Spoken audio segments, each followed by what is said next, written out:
Em nome do Senhor Jesus. Amém. Amém. Bom dia a todos. Estou aqui. Mais um dia de seminário. Graças a Deus por isso. Um seminário longo, né, falando da Escócia. Já tem 3 partes aí, praticamente 3 meses falando só da Escócia. Mas é como eu já havia previsto, porque a gente está estudando não só a religião envolvida na Escócia, mas o aspecto político e o aspecto social ainda. Que são coisas que o pessoal fala que não se discute, política, religião, sociedade, mas a gente discute o que a gente está fazendo aqui hoje, tá bom? Pode passar, Guilherme. Mas antes disso, alguém tem alguma dúvida que ficou para trás, que não foi sanado, às vezes por motivo de vergonha, não quis tirar antes, mas agora é o momento. Se tiver alguma dúvida a respeito da reforma na Suíça, a respeito das 2 primeiras partes da reforma na Escócia, se alguém tiver alguma dúvida com nomes, datas, que é bastante normal, porque é muita coisa que a gente estuda reinado, a gente estuda sociedade, a gente estuda reformadores, pré-reformadores, mas se alguém também, e vou aproveitar esse espaço aqui para falar que se tiver alguma dúvida além da reforma protestante, alguma dúvida além do seminário, se quiser trazer no dia do seminário para a gente debater, a gente debate também, a gente esclarece temas específicos. Se quiser falar, por exemplo, sobre dízimo, sobre alguns assuntos que as pessoas acham que é engessado, mas a Bíblia é muito clara no tocante a todos os assuntos, né? Mas se ninguém tem dúvida, vamos continuar. Pode passar, galera. E no mês passado, terminamos com 2 perguntas, né? A primeira pergunta a respeito do ano. Que ano? Vamos nos contextualizar de novo. Tivemos um conflito em um ano, e aí veio a pergunta de em que ano aconteceu este conflito. Como a gente está vendo ali em vermelhinho, ó, aconteceu em 1558. Alguém acertou? Letra A? Eu marquei 1555. Foi um conflito que começou em 1558, porém é um conflito diferente, um conflito não armamentista. Não houve a princípio armas envolvidas, revoluções, mas teve uma coisa bem peculiar que a gente vai descobrir daqui a pouco. Pode passar, cara. E teve uma outra pergunta ainda a respeito do que ou de quem, como foi feito, do que se originou esse conflito, e a resposta ele se originou de um livro publicado por John Knox e que irritou bastante a nova rainha da Inglaterra, ou seja, letra também, o livro e a rainha, mas a gente vai entender isso daqui a pouco. Pode passar, Kevin. Pois bem, chegamos em 1558. O que aconteceu em 1558? Vamos retomar até aqui.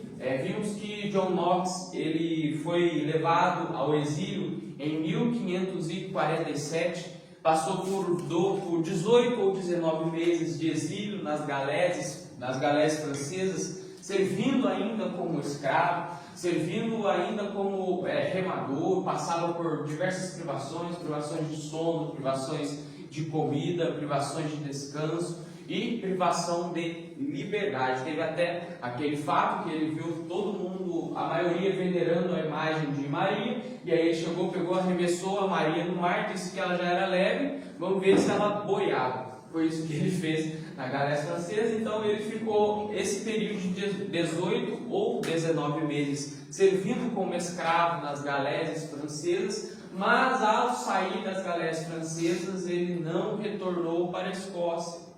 Ele foi para a Inglaterra, porque a essa altura do campeonato já estava trocado, já estava substituído os governantes dos respectivos impérios. São Inglaterra, França e Escócia. Só para lembrar, a essa altura do campeonato, em 1558, século XVII, nós vemos que na Escócia quem era a rainha era Maria Stuart, porém nós vimos que ela assumiu o reinado apenas com 6 anos de idade. Então quem tomou posse da regência da Escócia ainda era Maria de Guise. Então nós temos na Inglaterra também, agora em vez do rei Henrique VIII, nós temos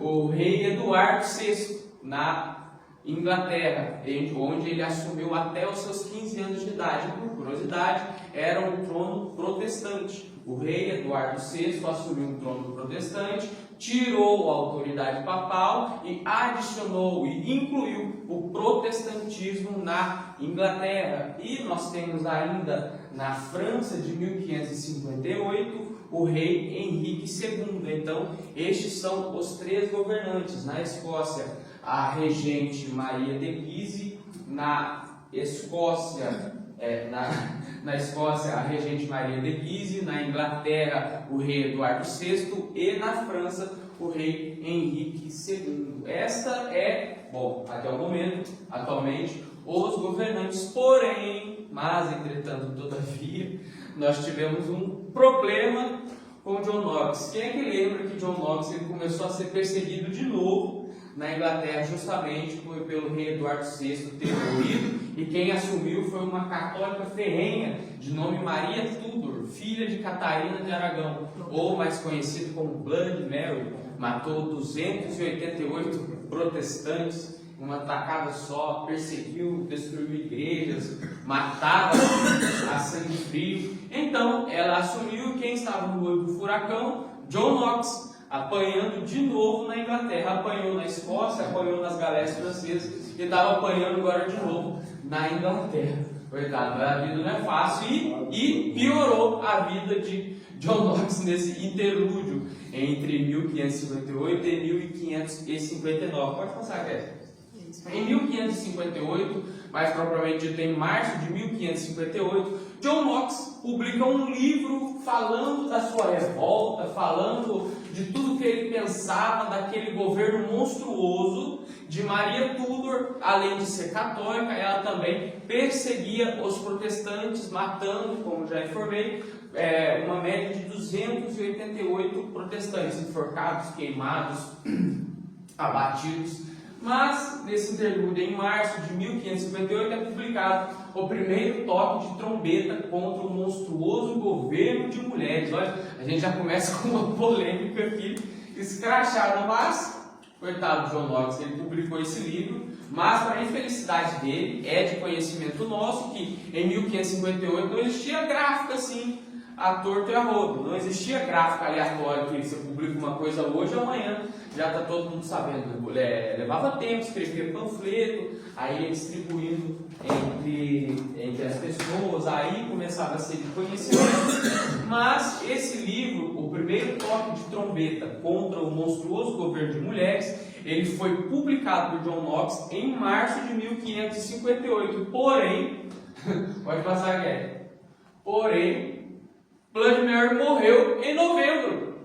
Então, como assim? Ele publicou um livro falando da ditadura, mais especificamente daquela mulher que era católica, que perseguia os protestantes, matou 288 protestantes, queimou igrejas, matou gente, destruiu famílias, e ele publica esse livro acalorado. Inclusive eu tenho ele em PDF, se vocês quiserem eu mando no grupo depois. E aí, em março ele publica esse livro, porém, em novembro morre a destinatária desse livro. E agora, como é que fica? Acredite, pode piorar. Nada é tão ruim que não possa piorar. Pode passar, cara. Aí ascende ao trono Elizabeth I, na Inglaterra ainda. Quem é Elizabeth I? Uma protestante. Agora caiu a cara de John Knox. Ele publicou um livro como destinatário aquela ditadora, aquela tirana da Bloody Mary, mas na mesma época, no mesmo ano, a mulher morre e quem ascende ao trono era um protestante. Tudo ajudando John Knox se não tivesse publicado esse livro. Imagina comigo, se ele não tivesse publicado esse livro, e aí morre Bloody Mary e ascende Elizabeth I. A Elizabeth I era protestante na Inglaterra, ela teve seus preceitos e ensinamentos como protestante, ela era protestante prática na Inglaterra, então ia tudo favorecer para que John Knox continuasse na Inglaterra seguindo sua vida. Mas John Knox, ele sempre quis voltar para a Escócia, tanto que tem uma frase sublime de John Knox que ele fala: dá-me a Escócia ou eu morro. Mas poderia ter facilitado muito mais as relações políticas. Imagine se John Knox tem uma boa relação com Elizabeth I. E esse livro chegou na mão de quem? Elizabeth I. E aí ela se sentiu ofendida. Bom, imagina o primeiro toque de trombeta contra o monstruoso governo de mulheres, uma mulher que era protestante, aí dá de cara com esse livro, mas... Ele não escreveu nem que era para outra? Daí ele falou das mulheres em geral. Inclusive, nesse livro que ele escreveu, ele falou que o império governado por mulheres era a mesma coisa do anticristo. Mas vamos lá, gente. Era para perseguir. Ele fez esse livro voltado para Blood Mary, para Maria Tudor. Mas, coitado, caiu no colo da Elizabeth I. Pode passar aqui. Meu Deus. Mas aí a gente chega em 1559. A relação política de John Knox com Elizabeth I estava abalada. E aí John Knox, ele volta para a Escócia em 1559. Esse interlúdio entre 1558 e 1559 ainda estava tendo a revolução, ainda estava tendo a reforma na Escócia, porém não tinha nenhum pilar. Porém não tinha nenhum pilar, não tinha nenhum pivô da revolução na Escócia, justamente porque John Knox estava exilado. E este exílio foi ruim? Foi. Este exílio, John Knox foi maltratado? Foi. Mas serviu justamente de maturidade espiritual e física para John Knox. O John Knox que chega na Escócia em 1559 não é o mesmo John Knox que assume a reforma protestante em 1546. São John Knox totalmente diferentes, são pensamentos, maturidades totalmente diferentes. Obrigado.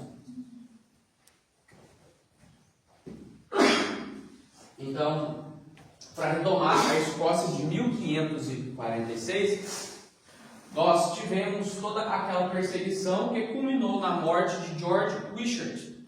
George Wishart foi capturado e morto em 1546, tudo a mando do cardeal David Beaton. E aí, 2 meses após esse acontecimento, os nobres protestantes, eles invadiram o castelo de St. Andrews, mataram David Beaton, tomaram o castelo de St. Andrews e elegeram o John Knox como pregador, mas o John Knox não queria. Mas mesmo assim, livre e espontânea pressão, ele recebeu no colo essa missão. Mas esse John Knox de 1546, um John Knox inseguro, um John Knox desconfiado, um John Knox sem maturidade espiritual, sem maturidade física, não é o John Knox que chega em 1559, ao auge dos seus 45 anos. Ele chega na Escócia no auge dos seus 45 anos, pregando, chutando a porta, arrebentando com tudo, tanto que, pode passar quieto, o primeiro sermão que ele ministrou foi em Perth, no ano de 1559. E esse sermão que ele ministrou em Perth era justamente a gasolina que o fogo da Revolução precisava. Era justamente o combustível que a Revolução precisava, justamente porque não tinha nenhum pivô, justamente porque não tinha ninguém para manejar a reforma na Escócia. John Knox, com sua sabedoria, ele aprendeu em Genebra com Calvino, ele teve a sua maturidade missionária mais apurada na Inglaterra durante o reinado de Eduardo VI, e também sofreu muitas perseguições, sofreu a perseguição tanto de Maria Tudor quanto aquela escravatura nas galés francesas. E agora esse John Knox que chega em 1559 na Escócia é o John Knox mais reformado, mais convicto dos seus pensamentos e mais incisivo em suas palavras. Tanto que, após esse discurso de John Knox na cidade de Perth, os relatos dizem que ao acabar este sermão dele, se juntou uma grande massa de protestantes que começaram a quebrar o monastério, começaram a destruir a imagem de Maria, começaram a guerrear, e não foi só em Perth, se arrastou para Edimburgo, se arrastou para muitas cidades da Escócia que ainda era dominada pelo catolicismo, mas que os protestantes se revigoraram com esse discurso de John Knox. Pode passar até. E aqui nós temos uma classe, um povo que chama Lords of the Congregation, ou os senhores da congregação. E através destes senhores da congregação, era como se fosse a linha de frente da reforma protestante na Escócia. Eram eles que tomavam decisões políticas, eram eles que se envolviam no parlamento, eram eles que davam opiniões. Está dando para acompanhar até aqui? Se estiver tendo alguma dúvida, pode me dar. Eram eles os parlamentares, aqueles que iam de encontro com a política mais propriamente dita. Porém, esses Lords of the Congregation, ou senhores da congregação, a maioria deles, alguns deles tinham uma causa nobre, que é realmente discordar com o governo católico, com o que estava tomando o rumo da Igreja Católica naquela época, lembrando que não é um ataque à Igreja Católica, mas é um conto de história. A Igreja Católica cobrava indulgência, a Igreja Católica condenava pessoas, a Igreja Católica era o julgador, a Igreja Católica condenava, a Igreja Católica era tudo. Então, alguns se revoltaram com isso de verdade. Eles queriam que isso acabasse, porém, como em todas as castas, porém em toda a sociedade, sempre tem as pessoas que agem por interesse. E dentro desses senhores da congregação, ou Lords of the Congregation, eles tinham entre eles as pessoas que agiam somente por interesse, que eram os interesses políticos. E a gente vai ver um pouco mais sobre esse interesse político mais à frente. Pode passar. E dentro deste contexto, jogou gasolina no que já estava pegando fogo. Fogo com gasolina, da explosão, do incêndio, e é o que aconteceu na Escócia de 1559. Até aqui a gente viu um protestantismo tentando ser velado, tentando ser silenciado, tentando ser literalmente apagado. Mas a partir de 1559 o dia começa a alvorecer, mas a partir de 1549 as coisas começam a mudar, os ventos começam a se tornarem favoráveis. Pode passar aqui. E aí chegamos em 1560. 1560 é um ano base, é um ano clássico na história da reforma na Escócia. O que aconteceu então, Mateus, em 1560? 1559 morre Maria de Guise. Então, morrendo Maria de Guise em 1559, nós temos um interlúdio aí entre 1559 e 1560, onde a Escócia fica sem um regente. Há relatos que a Maria de Guise morreu de edema, começou a inchar o corpo dela, não podia falar, não podia se alimentar mais, e acabou que ela morreu. E a filha dela, que era a rainha verdadeira, Maria Stuart, estava lá na França sendo criada. Ela tinha ainda seus 17 anos e não queria assumir a Escócia, até porque ele estava vivendo uma vida boa lá na França, uma vida economicamente, uma vida financeiramente estável, e também as relações políticas na França não tinha nem o que se discutir com as relações políticas na Escócia. A relação política na França, a política na França já estava muito bem estabilizada, em que pese fossem católicos, em que pese tivesse uma perseguição ali, mas não tinha nada inflamado por uma rebelião, que é como estava acontecendo na Escócia. Então, esse interlúdio entre 1559 e 1560, nós temos os Lords of the Congregation assumindo o parlamento da Escócia, assumindo a regência das leis, assumindo a criação das leis. Então, os ventos começaram a ser favoráveis para os protestantes. Porém, como eu informei anteriormente, desse meio dos senhores da congregação, tinha os que estavam por apenas interesse. E isso que vai começar a pegar daqui para frente um pouquinho, justamente entrando em conflito com o que John Knox acreditava. Pode passar. Então nós temos o Tratado de Edimburgo. Que Tratado de Edimburgo foi esse? O que aconteceu? Como se deu? Então vamos ver isso agora.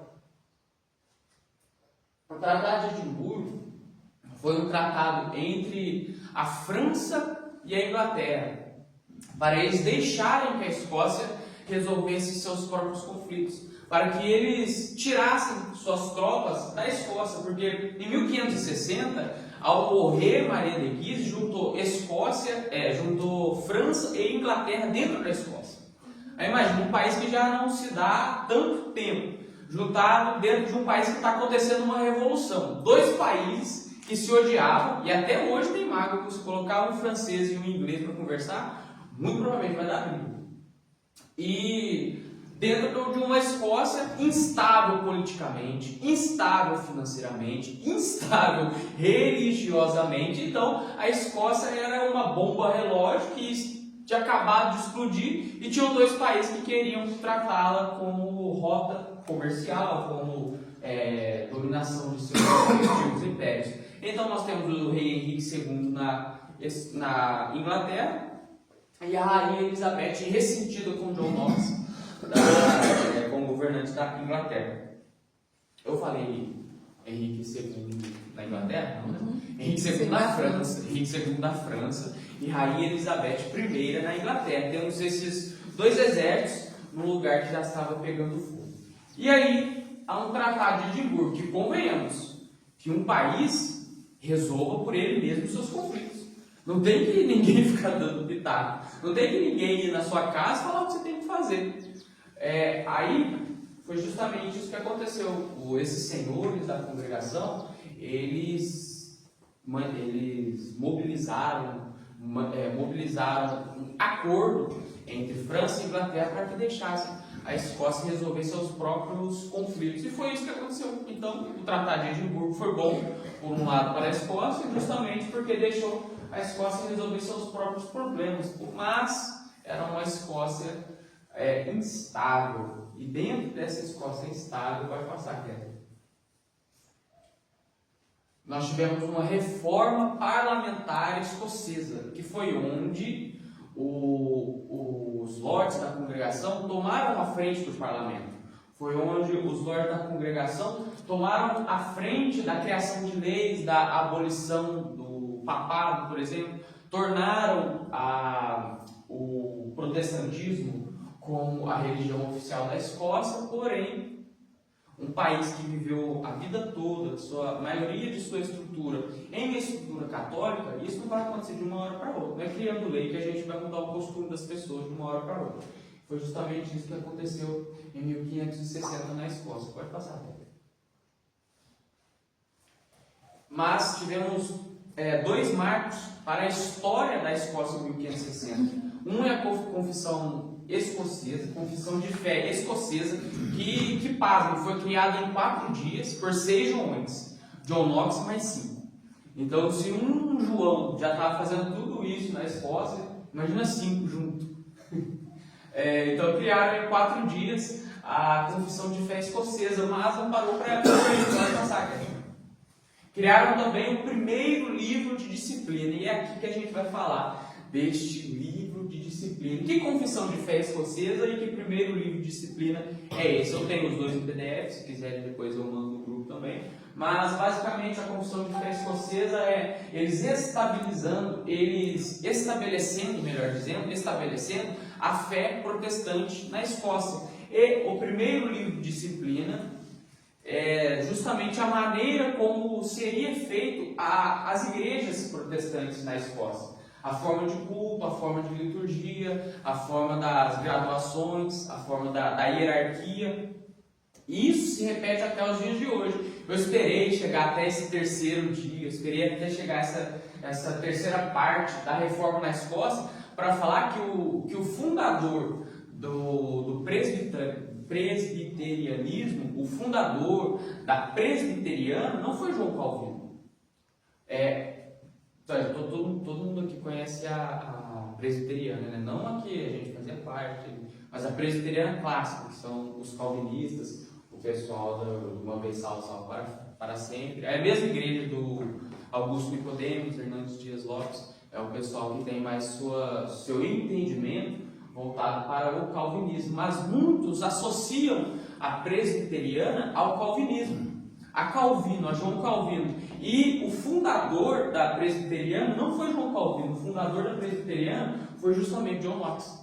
John Knox, nesse primeiro livro de disciplina, ele estipula que a igreja seria conduzida por presbíteros. Mas, claro, presbíteros no grego, presbitério, significa aquele ancião, estou chamando você de velho não, viu? É o ancião que ensina.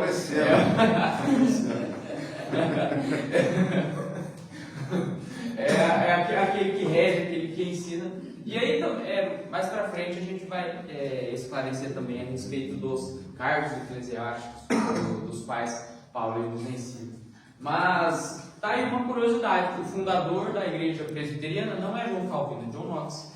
Ele começou lá com a Confissão de Fé Escocesa e o primeiro livro de disciplina em 1560 na Escócia. Pode mostrar aqui.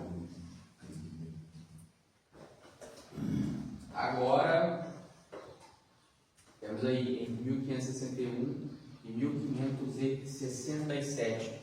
1560 estava tudo bonito, não tinha regente na Escócia, então os parlamentares ou os lords da congregação tomaram a frente. Mas aqueles que tinham interesses econômicos na reforma, aqueles que tinham interesse econômico na reforma, eles não estavam preocupados com a propagação do Evangelho. Quando eles viram que os ventos estavam a favor deles, eles queriam começar a se enriquecer. Começaram a querer ganhar dinheiro com a reforma. E foi onde John Knox interviu nisso. John Knox falou assim: olha, peraí, a reforma aqui na Escócia é justamente para combater o catolicismo, para combater a perseguição, termos a liberdade de expressarmos a nossa fé voltada na palavra, porque a reforma protestante nada mais, nada menos do que voltarmos às práticas bíblicas, não tradicionais das igrejas. É nada mais, nada menos voltarmos para as práticas que estão escritas na Bíblia. E, inclusive, Paulo, na carta de Paulo aos Gálatas, capítulo 1, versículo 8, se você quiser abrir aí para acompanhar, quem achar pode ler. Gálatas, capítulo 1, versículo 8. A gente vai entender o porquê é importante permanecer na palavra. A gente vai entender por que é importante acompanhar e seguirmos o que a palavra diz. Carta aos Gálatas, capítulo 1, versículo 8. Pode colocar o 7, por favor. Pode colocar o 7, a gente vai ler o 7, 8 e 9. Quem achar pode ler. O Paulo não é outro, mas há alguns que vos inquietam e querem transtornar o Evangelho de Cristo. Mas ainda que nós mesmos, ou um anjo do céu, vos anuncie outro Evangelho além do que já vos tem anunciado, seja anátema. Assim como já vos dissemos, agora de novo também vos digo, se alguém vos anunciar outro evangelho além do que já recebestes, seja anátema. Um ponto a respeito de Gálatas, capítulo 7, 8 e 9. O evangelho não é negociável. O evangelho é inefável. Como assim? O que está descrito na Bíblia é o que a gente tem que seguir, pronto, acabou. Infelizmente a gente vive em uma sociedade que eles estão deturpando a Bíblia, aplicando para eles somente o que lhes interessa. Mas é o que a gente vê, tem gente que está pregando outro evangelho com interesses econômicos, com interesses sociais, com interesses de autopromoção, e é justamente o contrário que Paulo fala. Paulo fala assim, ó, volta no 8, por favor, Beto. Se alguém pregar outro evangelho dos que já está sendo, desse que já vos tem anunciado, que seja anátema, que seja maldito, que seja amaldiçoado, mesmo que desça um anjo do céu, mesmo que desça um anjo do céu, ou apareça outro auto-intitulado apóstolo que pregue outro evangelho que não seja o evangelho de Cristo, que ele seja amaldiçoado. São palavras duras, mas eficazes, onde nos mostra que o evangelho não é relativo. O evangelho ele não veio para não nos confrontar. O evangelho ele veio para nos confrontar. O evangelho não veio para se moldar a nossa vida humana, mas ele veio para que a nossa vida humana se moldasse a ele. E é justamente isso que Paulo está esclarecendo. Olha, se desceu um anjo do céu, se apareceu um outro apóstolo, se auto-intitulando apóstolo, ou enviado por Jesus, que seja amaldiçoado, que seja maldito. E tem uma coisa mais ainda. Que é o quê? O sincretismo religioso. Todas as religiões levam até Deus, todos os caminhos levam até Deus. Deus não só. Deus não só. Não, eu estou fazendo, não preciso ir na igreja para eu fazer minhas boas obras aqui, somente as minhas boas obras me salvam. É o que toca João, Evangelho de João 14,6, por favor.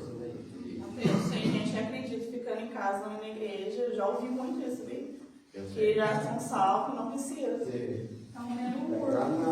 Pois é. Pode. Não adianta. Boas obras não salvam ninguém.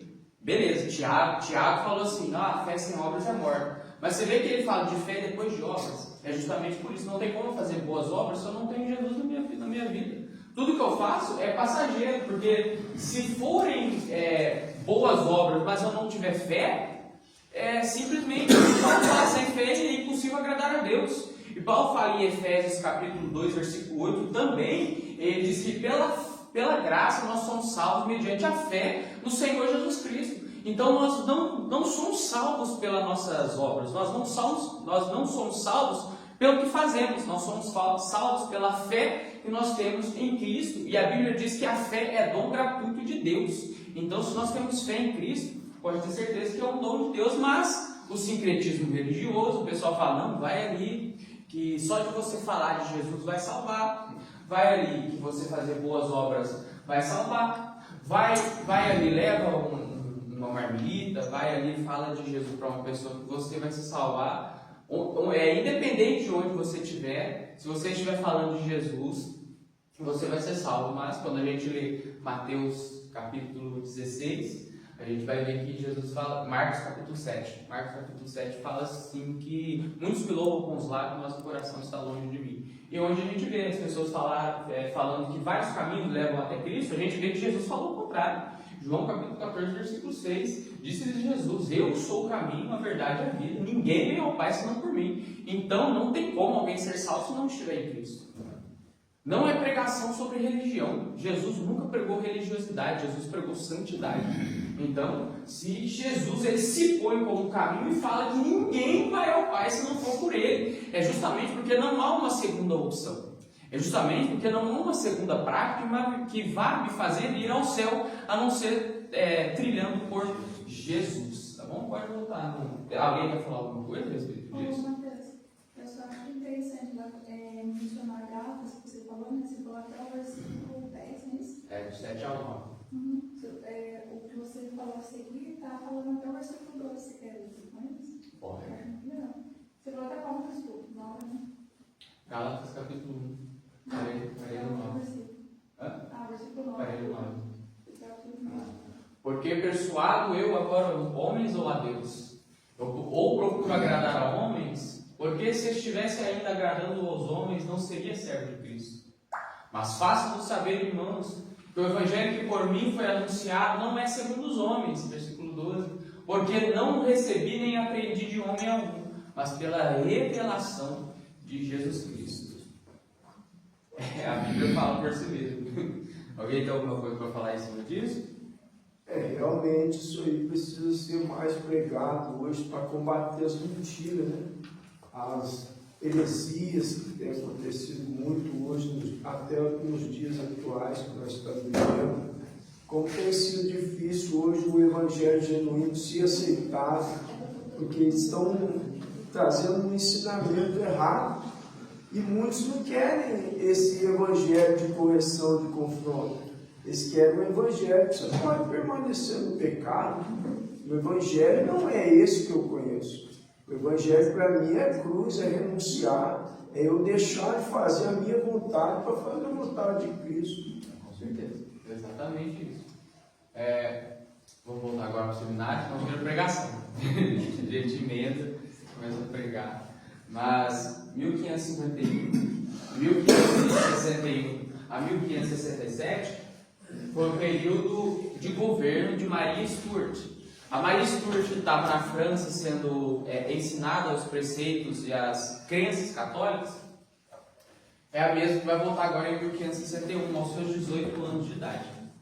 Então ela governou a Escócia por um relativo pouco tempo, um período curto, de 1561 a 1567. São 6 anos de governo, cujo governo ela assumiu aos 18 anos. E tivemos, está vendo ali, até uma série de coisas ruins que aconteceram com ela. A primeira é a ascensão de Maria Stuart na Escócia, totalmente combatida por John Knox, pelos senhores da congregação. Por quê? Porque era uma rainha católica, com preceitos católicos, em que pese ela dava liberdade para os protestantes firmarem suas crenças, terem seus cultos, mas ela ainda era praticante do catolicismo, é onde John Knox pegava ela. Maria Stuart, ela fazia missas secretas dentro da casa dela. E John Knox uma vez falou, olhando para a cara dela, chamou ela de Jezabel e traidora da Bíblia. Falou assim, olhou na cara dela e falou assim, você é Jezabel, traidora da Bíblia, porque continua com suas práticas pagãs. E a gente vai ver que o rapaz era feio, não é à toa que ele andava com uma espada de 2 mãos nas costas. Então, tivemos os conflitos políticos. Um lado apoiava Maria Stuart e o outro lado apoiava John Knox. Na verdade, apoiava a reforma que tinha John Knox como chegou. Então, nós temos aqui também ainda uma instabilidade na Escócia. Porém, não acaba por aqui. Tem esse homem que chama Henry Stuart. Ele foi quem? Ele foi esposo de Maria Stuart. Mas o Henry Stuart estava um dia na casa dele, estava um dia fazendo seus afazeres lá, explodiu uma bomba na casa dele, matou o rapaz, matou o Henry Stuart. E aquele rapaz ali de baixo, ó, o Bothwell, ele era um dos líderes da comissão de julgamento. Mas quem matou Henry Stuart foi quem?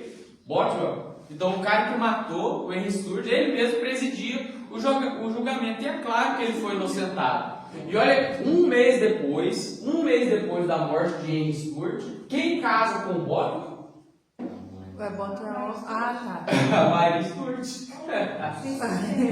Não, ela casou com o Bothwell, o cara que matou o marido dela, explodiu. Ela sabia. É aí onde gerou o quê?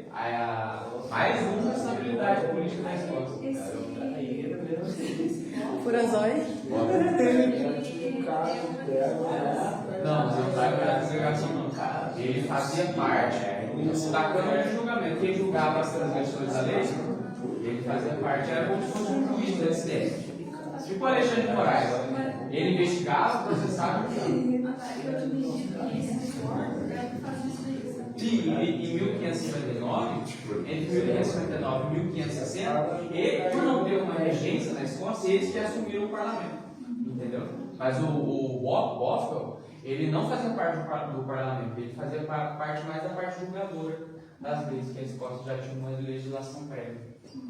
Tá? Então aconteceu isso. E aí a população falou: ué, ela está envolvida na morte do marido e apoiou a morte do próprio marido, se casando um mês depois com o Bothwell. Aí já azedou o pé do frango. Um mês depois. Furazóis? Tinha pulado o muro já. Aí azedou o pé do frango de vez. Aí acabou as relações políticas. Teve um conflito que foi em uma cidade. Eu esqueci o nome da cidade. Mas teve um conflito em uma cidade que os lords da congregação, os senhores da congregação, eles reuniram um exército para lutar com o exército de Maria Stuart. Mas quem disse que Maria Stuart apareceu? Aí eles capturaram Maria Stuart, aprisionaram ela no castelo de Gilly. O nome do castelo é Gilly. Aprisionaram ela no castelo de Gilly e, por livre e espontânea pressão, fizeram ela assinar a renúncia do governo da Escócia. Então passou para o meio-irmão dela, que é o James VI. O James VI, coloquei errado, coloquei James IV, mas é James VI, porque o pai era o James V e quem assumiu foi o meio-irmão dela, o James VI, que era protestante. Pode contar aí. E aí a gente chega em 1572. 1572. Até agora em 1572 está tudo nos conformes. Está tudo bem politicamente. Os protestantes tinham a liberdade deles de se expressarem. Houve a criação em 1560 da Confissão de Fé Escocesa. Depois, em 1564, teve um livro que chama Livro de Ordem Comum, em que pese não foi de autoria de John Knox, mas ele foi adequado à Igreja da Escócia também. Mas a respeito de 1572, eu tenho uma pergunta para vocês. O que aconteceu em 1572, será? Lembrando que agora os ventos começaram a ser favoráveis para os protestantes. Acredito que agora ninguém morre mais. Seria bom. 1572. Tem um acontecimento que envolve aquele castelo ali, ó. Tem um castelo. Outra guerra. Mataram o James VI. Talvez o Duque Jogaram a bomba lá, explodiram o castelo. Se vingaram do. cair, Pode passar, cara. Passa, por favor. Bom, até a próxima. Pode passar, Júlio. É brincadeira, vai acabar hoje. Pode passar, cara. Em 1572, tem dois textos que eu quero ler junto com vocês aqui. Um texto está em João, capítulo 17. Se quiser acompanhar. João, capítulo 17, a partir do capítulo 20 ao João, capítulo 17, do versículo 20 ao versículo 24. João, capítulo 17, tem o nome?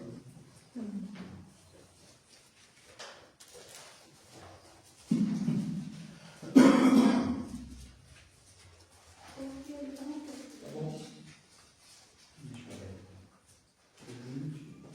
20 ao 24. Vou fazer a leitura.